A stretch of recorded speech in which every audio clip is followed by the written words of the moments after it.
Hello everyone and welcome to the Distinct Mastering YouTube channel. My name is Freddie. Today we're going to be talking about how you can create stutter effects for stutter house or stutter vocals or stutter anything you really want. I'm going to show you 5 different methods, and I'm going to show you a secret method of mine, which is going to be members only bonus content. I just launched the membership section of the channel. You can find it on YouTube as well as Patreon. I'm going to be giving away bonus content, and specifically in this one, I'm giving away one of the Ableton racks that I created, and there's a secret video that goes along with it, exclusive to members only, so stay tuned later in the video for more information on that. In the meantime, if you like the music that's playing in the background, it's from my new EP, the Gemini EP on NOS Recordings and my alias Freshcobar. Links to all of that are down in the description. I would love it if you support the music. Thank you for watching the videos, and let's get right into creating 5 different stutter house effects. Okay, so I've been doing some stutter house for some of my clients, and I've been having a lot of fun with this genre. It's kind of unique, it's quirky, it's fun, and if you're interested in more videos on this subject, drop me a comment down below. Now, just so you know, I'm going to show you 5 ways to make stutter vocal effects, and these don't just have to be used on vocals, you can use them on all kinds of things. And I'm also considering dropping some of these racks and things that I've made into my members only section. That's coming up soon, so stay tuned for that in 2025. Let's get right into my session and check it out. Okay, I've got a very basic Ableton session here. I've got a kick, I've got a top loop, and then I've got some different ways to do stutter effects down below. So just to show you what this thing sounds like right now.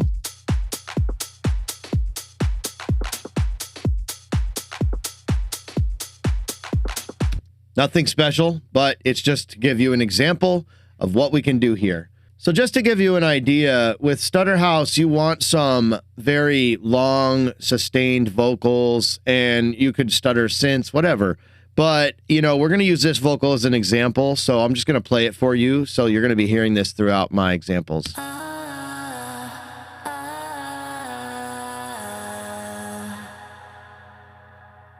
And it just repeats, and I just took that from Splice, so, you know, it'll do the job for what we need. Let's go ahead and get rid of this. Now, the first example is going to be using audio to cut up your stutters. And this is the really old school and the original method to making stutter type effects.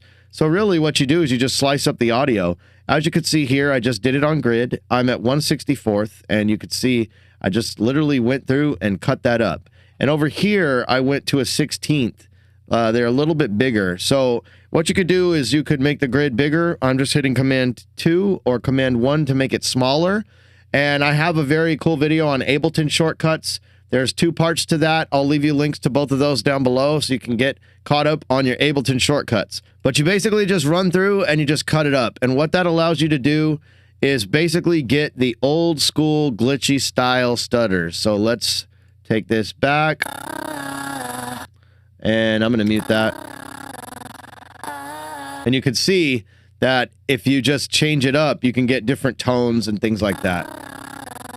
So I didn't spend the time to finish the whole thing, but you get the idea. So I didn't go through the whole process, but you get the idea. Now, there is slightly an easier way. You could use track mutes. So let me bring up the automation, and hitting A on the Mac, you could see that I have the automation with speaker on. You could also use volume. It's another way you could do this, and you basically can select the area you want. Let me show you how I did this pretty quickly. You can select the area you want, and you can then just right-click and then select that. But that's too big for what we're trying to do. So if you wanted to, you could just take the pencil, and you can turn the pencil on and off by hitting B. And you can kind of just pick and choose which ones you want. Once you get a decent section going, you can then literally just copy and paste that. So if I just turn that off and then I just select right here and literally just duplicate this, I can just duplicate this across. Make sure you get your point right. I need to go back one, and that will give me the exact finite copy that I need. And you could literally just go across your whole track. Now, what this is going to do is give you the same type of tone. Let's mute the top one. See, that one got smaller as it went on. But if I like this first one, I can literally just copy that over. Boom. So that's another way you could do that with audio. Okay, next on the list is using the Ableton Auto Pan. This is very common. There's tons of videos out there. Nothing special, but I'm going to show you how to do it. All you got to do is you take your audio, and I'm going to turn on this Auto Pan, and I'm just going to turn them out to 100%. That's going to make it sound like this. So it's going back and forth, but then you just need to bring your phase all the way down. So there's the up and down volume cutoff that we want, so you can control it with the rate. Now, if you want to sync it to your DAW, you can use the little notation right there, and then the rate changes. So let's bring in our loop here.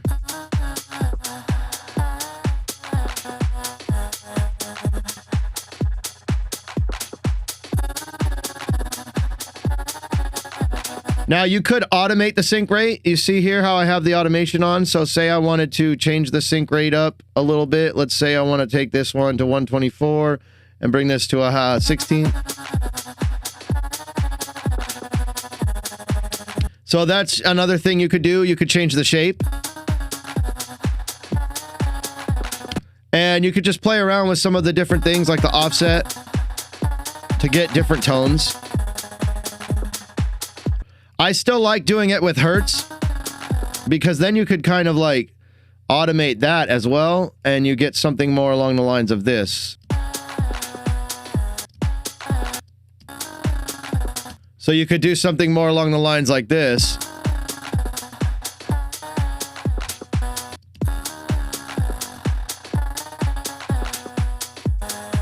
And you can just play around and get different cool effects with that. Okay, I've also got another method. I've built a custom Ableton rack that takes the Auto Pan trick to a whole nother level where you can actually control the width of the Auto Pan as well. And if you're curious to learn about how I did this, and if you want the rack, join my membership. I'm giving it away for free, and I have a video to go along with it, which is members only bonus content. Okay, so the next section of this video is members only. I have a small sliver that I reserved just for the memberships. Make sure you check that out. You can sign up on YouTube and Patreon. There's going to be a bunch of behind the scenes content. I'm going to be giving away a lot of stuff. And if you want to take the Auto Pan to the next level and control the width and get my Ableton rack that I've created for this, then check the membership section, sign up. I hope to see you in there, and let's get back into the video. Okay, moving on, I have another example here using Ableton effects, and this one is using an envelope follower. So what I've done is I've set up an envelope follower and an auto filter, and I have the envelope follower modulating the frequency. So you see this frequency right here is modulating that, and I have it side chained from this trigger track. So I just have a trigger kick drum, and it's actually playing double the time from normal house music. So instead of 4 on the floor, it's playing at every 8th note instead of every quarter note. So what this is doing is it's just triggering the envelope follower. First, let me turn off the envelope follower and turn this on. So when I turn it on, you hear it. Turning off the side chain, it just turns it off. So the trigger is set to trigger simple. This is this track. And then I have it set up as post mixer. You could change it to pre-effects, post-effects, post-mixer, whatever you want.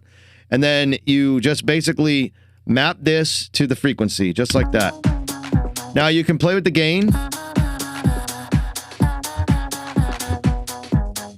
You can play with the wetness here. You can play with the modulation amount. You can kind of make it go backwards. So that's almost like a mix knob, but basically it's your modulation mix. You can play with the rise, the fall, delay it. You could synchronize it. And then you could also play with the filter itself to give more and more character. Let's go back to milliseconds. Like I could filter this. I could automate that if I wanted to. So check this out. If I happen to want to do that. Now, another thing that I could do is I could change the trigger amount. So if I wanted this to stutter even more, you could do something like this.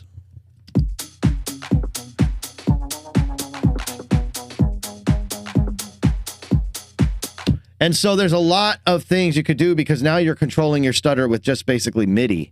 Now, here's another fun thing that I did. This is kind of a bonus tip for you guys, and this is the kind of thing that I'm going to be giving away in my members only section. So make sure you check that out when I launch it. It's going to be launching in 2025. But I was playing around with different sidechain sources, and I stumbled upon, you know, not a very uncommon thing, but it's kind of fun. I actually, in another track, just picked one of the percussion loops, and I was able to make this cool glitchy effect that way. So if I change the audio from the top loop, and let's delete the automation, and then gain this up.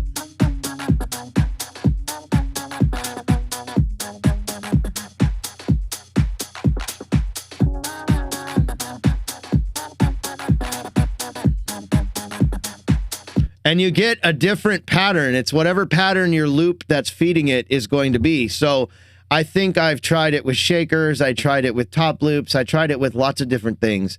And this is how you can actually get your envelope follower to follow any type of audio. So the possibilities get pretty wacky when you consider everything you can do with that. Okay, here's another method that you can create simple stutters. And this one is using a tool called ShaperBox. And ShaperBox is a cool plugin. This is it. I haven't made a video on this. If you're curious to know how it works, I can. Drop me a comment below. But all you need to do is pick volume here, and you can add more modules, but just for the sake of this video, we're going to focus on creating the stutter. And here's the track with nothing. So if I just pick, say, this, now it's going to just shut off. All I have to do then is just take this down. And then I could mix.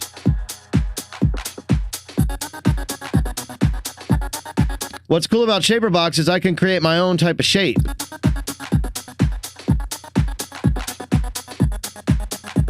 You know, and they have different presets down here.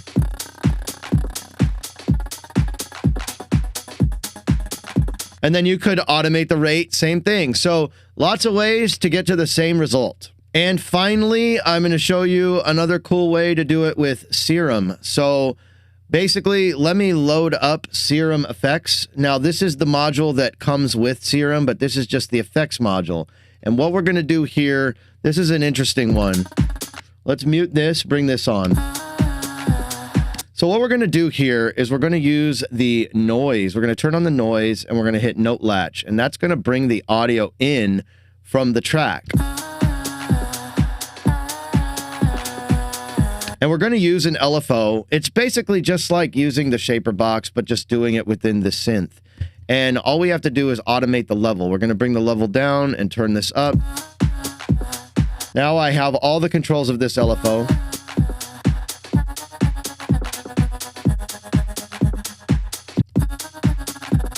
So you could obviously turn the BPM off and just go by hertz. The cool thing is you could automate the rate. So if I wanted to just move this over here for you and then do something like this.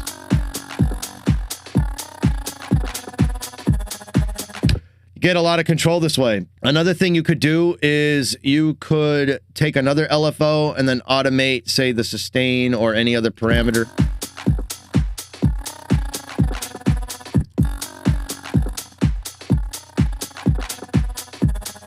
So you're kind of getting a different shape by doing that. It's an interesting kind of thing. Let's, you know, if you automate the sustain, for example, with another LFO, you could bring this down, bring this back.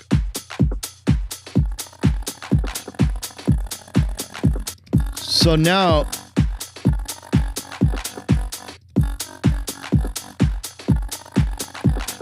it's almost like you're automating your